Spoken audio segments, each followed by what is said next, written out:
নমস্কার বন্ধুরা, পিঙ্কি কিচেনে সবাইকে স্বাগত। আজকে তোমাদের সাথে শেয়ার করব কুমড়ো ফুল দিয়ে একটা নিরামিষ সুস্বাদু রেসিপি।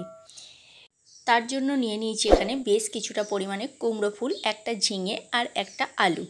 এবারে কুমড়ো ফুলগুলোকে সুন্দরভাবে আমি কেটে নিচ্ছি। দেখো, কুমড়ো ফুলের পাপড়িগুলোকে কেটে নিয়ে কুচিয়ে নিয়েছি, আর যে কচি কচি ডাঁটাগুলো আছে কুমড়ো ফুলের নিচের দিকে, সেই ডাঁটাগুলোকেও ছোট ছোট টুকরো করে কেটে নিয়েছি।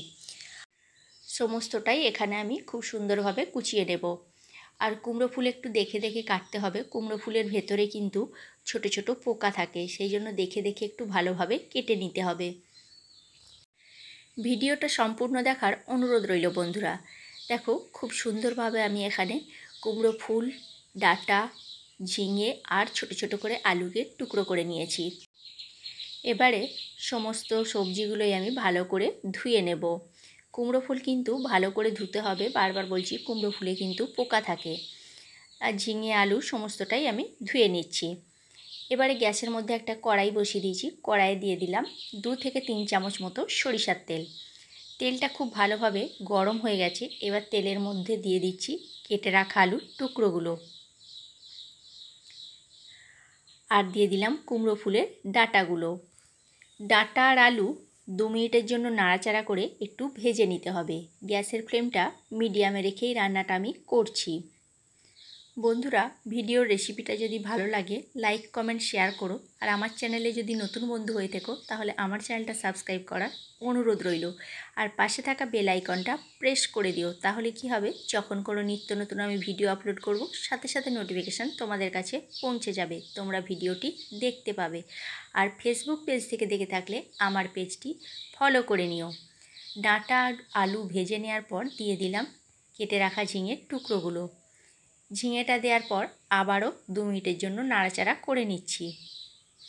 দিয়ে দিলাম 1/2 চামচ মতো হলুদের গুঁড়ো, আর দিয়ে দিচ্ছি স্বাদ মতো নুন। নুন আর হলুদ দিয়ে খুব ভালো করে সমস্ত সবজিটা আমি ভেজে নেব।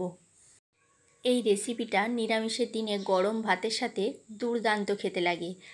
আবার এইটা বয়স্ক মানুষরা বেশি পছন্দ করে।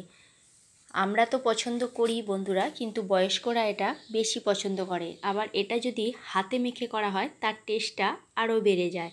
মানে ছোট একটা বাটির মধ্যে সমস্ত সবজিগুলো দিয়ে, কুমড়ো ফুল দিয়ে, নুন, হলুদ আর মশলাটা মাখিয়ে নিয়ে বাটিতে করে বসিয়ে দিতে হয়, তাহলে কিন্তু খুব ভালো লাগে খেতে।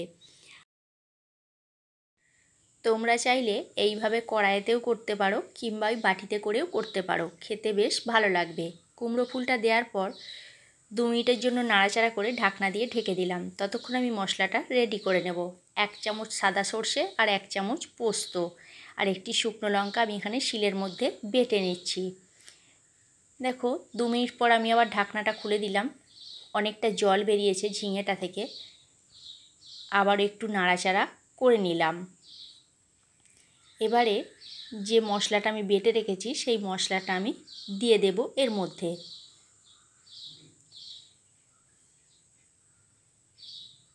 মশলাটা দেওয়ার পর মশলার বাটিটা ধুয়ে সামান্য একটু জল দিয়ে দিচ্ছি। খুব বেশি কিন্তু এখানে জলের প্রয়োজন পড়ে না।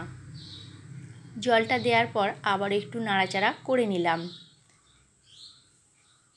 গ্যাসের ফ্লেমটা একদম মিডিয়ামে রেখে দিয়েছি। এই সময় মিডিয়ামে রেখে ওপর থেকে 2-3টে চেরা কাঁচা লঙ্কা দিয়ে দিচ্ছি।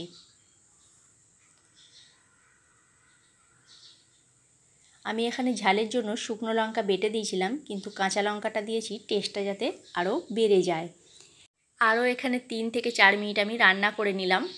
দিয়ে নামাবার সময় দিয়ে দিচ্ছি 1 চামচ মতো কাঁচা সরিষার তেল। কাঁচা সরিষার তেল দিলে খেতে বেশ ভালো লাগে।